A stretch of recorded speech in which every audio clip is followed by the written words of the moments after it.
Paris ഒരു വർഷം സന്ദർശിച്ചവരുടെ എണ്ണം 50 മില്യൺ.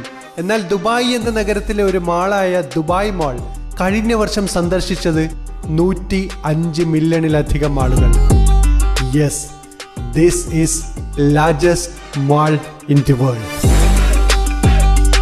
50 ഫുട്ബോൾ ഗ്രൗണ്ടിന്റെ വലിപ്പത്തിലുള്ള, ലോകത്തിലെ ഏറ്റവും വലിയ സ്ക്രീൻ ഡിസ്പ്ലേ ഉള്ള, ലോകത്തിലെ ഏറ്റവും വലിയ ഇൻഡോർ അക്വേറിയമുള്ള, ഐസ് റിംഗിൽ ഒളിമ്പിക്സ് ഈവൻറ്റ്സ് നടത്താൻ ആവശ്യമുള്ളതിനേക്കാൾ കൂടുതൽ സൗകര്യമുള്ള, 1200-ലധികം സ്റ്റോറുകളുള്ള, 250 റൂമുകളുള്ള ലോകത്തിലെ ലക്ഷറി ഹോട്ടലുകളിലൊന്നുള്ള, ലോകത്തിലെ ഏറ്റവും വലിയ കാൻഡിലീഷ്യസ് സ്റ്റോറുള്ള, 14,000-ലധികം വണ്ടികൾ ഒരേ സമയം പാർക്ക് ചെയ്യാൻ പറ്റുന്ന തരത്തിലുള്ള പാർക്കിംഗ് സ്പേസ് ഉള്ള, ലോകത്തിലെ ഏറ്റവും വലിയ മോഡേൺ നഗരത്തിനുള്ളിലെ മറ്റൊരു നഗരം. ദുബായ് മാൾ ലോകത്തിന് മുന്നിൽ തുറന്നു കൊടുത്തിട്ട് ഇതേ 16 വർഷം തികയുന്നു.